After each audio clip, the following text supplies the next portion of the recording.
High, আজকে আমরা IIT JAM 2014 question number 8 solve করব। Question is which one of the following is not a subspace of the vector space R3। R3 এর এখানে চারটে subset দেওয়া আছে, কোনটা আমাদের সাবস্পেস চুজ করতে হবে।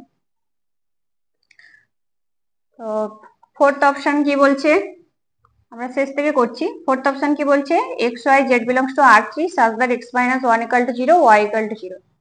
তো আমরা জানি সাবস্পেসের নেসেসারি কন্ডিশন নাল ভেক্টর কন্টেন করতে হবে। So last option is this set does not contain the null vector.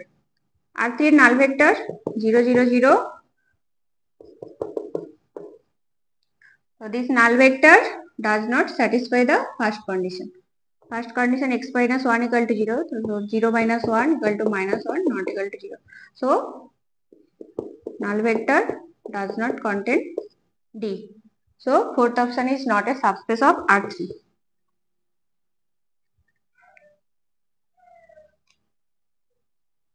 Third option কি বলেছে, x y z belongs to R3 such that x greater equal to 0, y greater equal to 0। তো এখান থেকে আমরা একটা element choose করছি 1 0 0 belongs to C।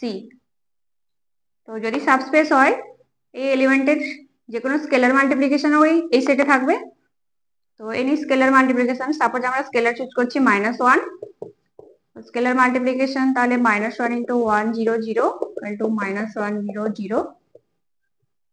This element does not belongs to C because এখানে x greater equal to 0, so এখানে -1।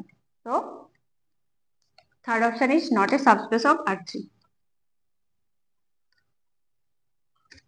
Second option কি বলেছে, x y z belongs to R3 such that 2x + 3y + 4z - 3 = 0, z = 0। তো এখানে আমরা দেখতে পাচ্ছি যে নাল ভেক্টর এই সেটে কন্টেন করছে না। নাল vector does not satisfy the first condition, মানে 2x + 3y + 4z - 3 = 0। তো এখান থেকে আমরা যদি করি তো তাহলে কি পাচ্ছি আমরা -3 = -3 not equal to 0। So null vector does not contain B. So second option also not a subspace of R3. So this is MCQ type question. So option 1 is correct. এবার এটা যে সাবস্পেস হচ্ছে সেটা আমরা দেখাবো। সাবস্পেস হওয়ার জন্য first দেখতে পাচ্ছি আমাদের নাল ভেক্টর নেসেসারি কন্ডিশন নাল ভেক্টর থাকতে হবে। তো নাল ভেক্টর এই সেটের মধ্যে আছে সেটা আমরা দেখতে পাচ্ছি। Null vector satisfy the first and second condition. তো এবার এনি দুটো any addition and scalar multiplication যদি এই সেটে থাকে তাহলে আমরা বলতে পারবো যে এটা সাবস্পেস। তো এখান থেকে আমরা ফার্স্ট দুটো এলিমেন্ট তুলে নেব। Suppose v1 = x1 y1 z1 to a, v2 = x2 y2 z2 belongs to a।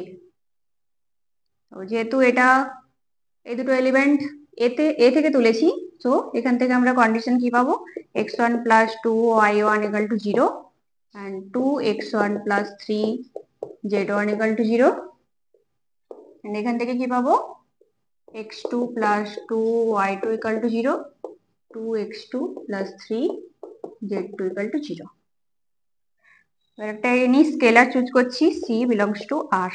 তো এখন আমরা দেখাবো যে v1 + c * v2 যদি এই সেটের মধ্যে থাকে তাহলে আমরা সাবস্পেস বলতে পারবো। তো v1 + c v2 কি হচ্ছে, x1 y1 z1 + c * x2 y2 z2। তো এটা হচ্ছে x1 + c x2 y1 + c y2 z1 + c z2। তো এখান থেকে আমাকে দেখাতে হবে যে x + 2y = 0। তো এখান থেকে তাহলে x1 + c * x2 + 2 * y1 + c y2 = আমাদের 0 দেখাতে হবে। তো এখান থেকে আমরা কি পাবো, x1 + 2y1 + c * x2 + 2y2। তো এখানে কন্ডিশন থেকে this is 0 and this is 0, so this equal to 0। আর একটা দেখাতে হবে আমাদের 2x+3z = 0। সো আমাদের দেখাতে হবে